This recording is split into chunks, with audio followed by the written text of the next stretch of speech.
Back and अस्सलाम वालेकुम everyone. सो आज जाने वाले हैं हम ज़ियारत के लिए। सो व्लॉग एंड तक ज़रूर देखना। मैं रेडी हो चुकी हूँ और अभी हम नीचे गार्डन में आ चुके हैं। अभी हम हमारी बस का वेट कर रहे हैं और अभी बस में आई एम वेरी हैप्पी।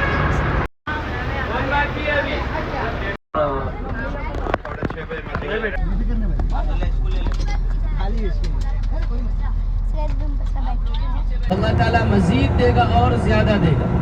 हर हाल में अल्लाह की नियामतों का शुक्र अदा करना है। जो मिल इस उम्रे को कबूल फरमाए, आपके सफ़र को कबूल फरमाए। अभी बहुत ज़ियारतें बाकी हैं, हमारी शुरुआत हुई है पहली ज़ियारत से।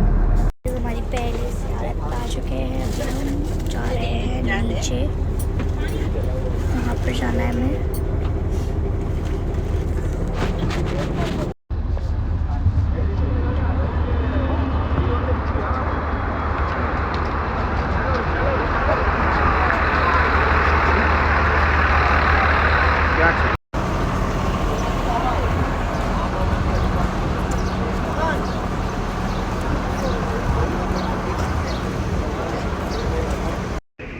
मान कर सकते हैं इस चीज़ का, दावा तो नहीं कर सकते हैं। हो सकता है जहाँ पर हम खड़े हुए हैं 1447 साल पहले ये पूरा पहाड़ी इलाका था।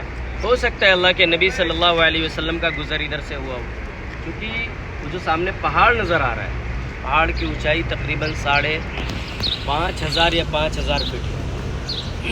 हमारा कोई मापा हुआ नहीं है, वैसे आप ज़मीन से उसका अंदाज़ा लगा सकते हैं।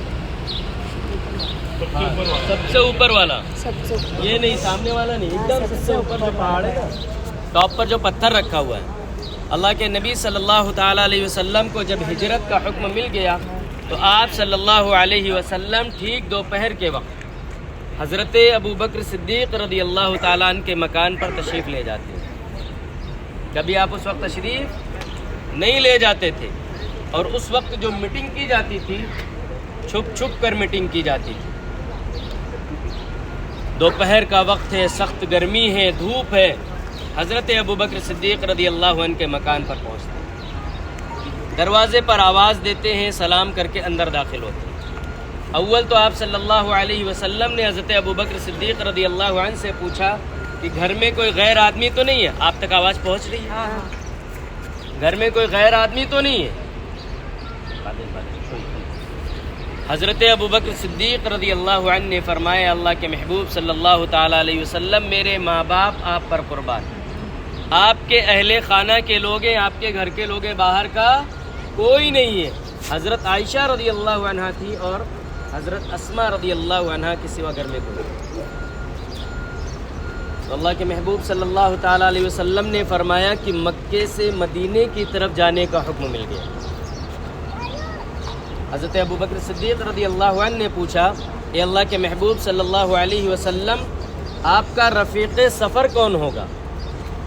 रफ़ीक़े सफ़र यानी आपके सफ़र का साथी कौन होगा? अच्छा, आप लोग अपने होटल से निकल के आए हैं यहाँ तक, किसी को कोई तकलीफ़ पड़ी? नहीं। पैदल सफ़र है।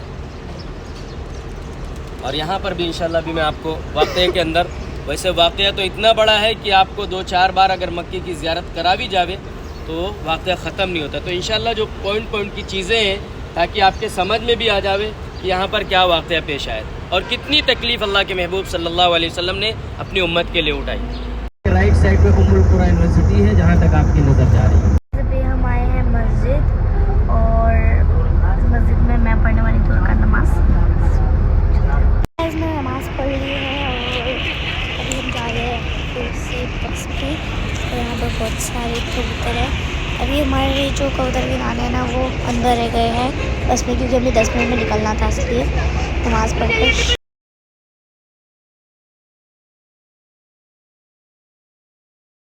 ताकि इंशाल्लाह एक दूसरे के लिए आसानी होगी। कोई इधर उधर हो गया ना तो सबके लिए परेशानी होगी। अब हम आ चुके हैं अरफात के मैदान में। ये हम अंदर जाएंगे। अंदर मैं आपको अंदर जाके बताती हूँ।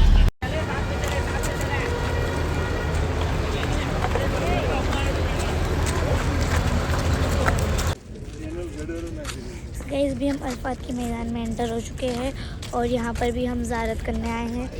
और वहाँ आगे जैसे कि अभी हमें बहुत सारे चलना है, सो भी मैं आपको आगे चल बताती हूँ। फिर हमें ज़ियारत करनी है।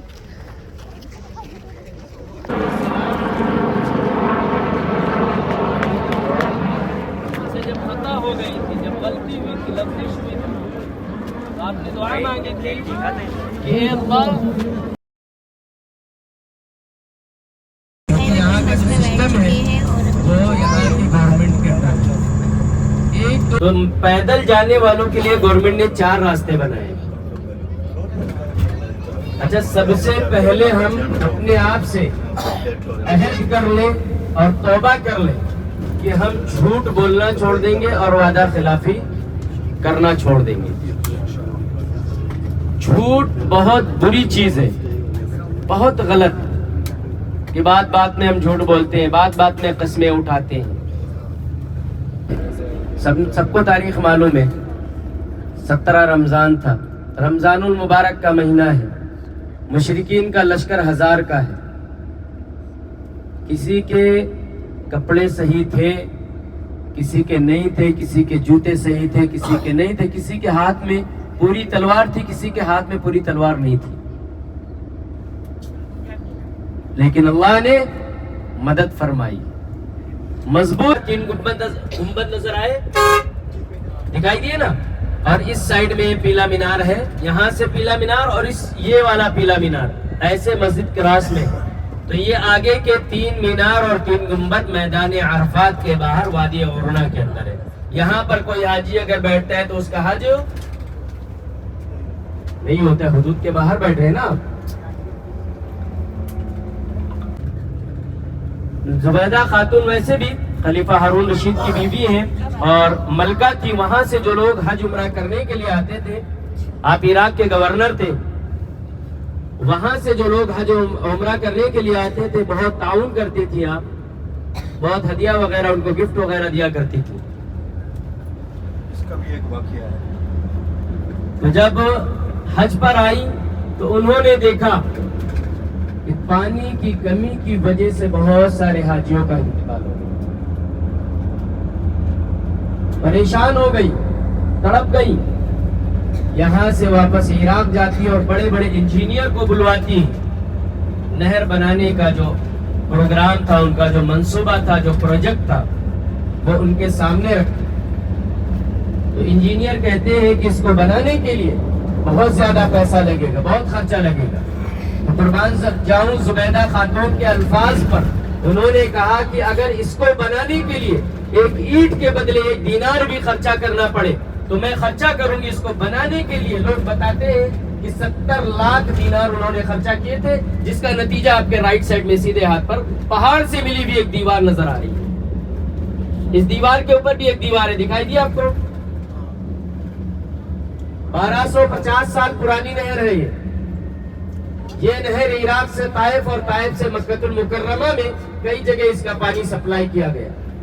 वादी नोमान एक जगह है, सबसे ज्यादा कुआं वहां पर थे। ये देख लीजिए आप लोग, कितनी मजबूती है इसके अंदर। हम एक अगर घर बनाते हैं, एक पिलर डालते हैं, पिलर, तो उसमें कितनी सलिया और कितना मटेरियल उसके अंदर डालते हैं। ये देखें, पीछे आप देखेंगे पहाड़ों को काट कर किस कारीगरी से, किस तरीके से ये नहर बनाई गई। एंड में देखिए वहां पे लास्ट में आप लोग, ये सामने हज करेंगे ना इंशाल्लाह। ये भी आपके मेट्रो भी आने वाली है आपके साथ में। अभी बंद है, काम चालू है सब इंशाल्लाह। अब यहाँ से हम मुजदलिफा में दाखिल हो गए आप हाजियों के लिए। एक टाकी काफी है अहमदाबाद के लिए, तो भाई और ले लो ना, कोई मसला नहीं है इसमें। देखिए कितनी बड़ी बड़ी टाकी बनी हुई है, 5 तो बनी, 6 एकदम रेडी है, 7वीं रेडी की जा रही है। 20, 25 या 30 लाख लोगों का मजमा होता है, उनका रहने का, खाने का, पानी का इंतजाम करना। किसी को जालियों वाली दीवार जैसे सामने है, चले अभी यहाँ से दिखे, अब दिख रहे साफ, एकदम क्लियर दिख रहे। देखिए आप, दिखाई दिया लास्ट में पहाड़ के वहीं पर, उसी के अंदर अम्मी जान के कब्र। इस साइड में भी यह कब्रस्तान है। आपके राइट साइड में एक मस्जिद है जिसे कहते हैं मस्जिद जिद। ताइफ से जब अल्लाह के नबी सल्लल्लाहु सल्लल्लाहु अलैहि वसल्लम की वापसी हुई थी तो इसी जगह पर जिन्नातों की एक जमात ने इस्लाम कबूल किया था। अब हम जा रहे हैं वापस होटल और बहुत ज़ियारत की हमने और हमें बहुत अच्छा लगा।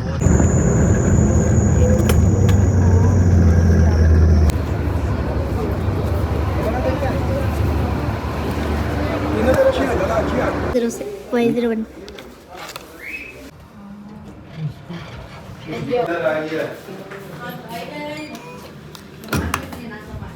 अस्सलामुअलैकुम वरहमतुल्लाहि वबरकातुहू। तो गाइस ज़्यादा करके बहुत अच्छा लगा और वीडियो अच्छी लगे like subscribe and share. Bye bye.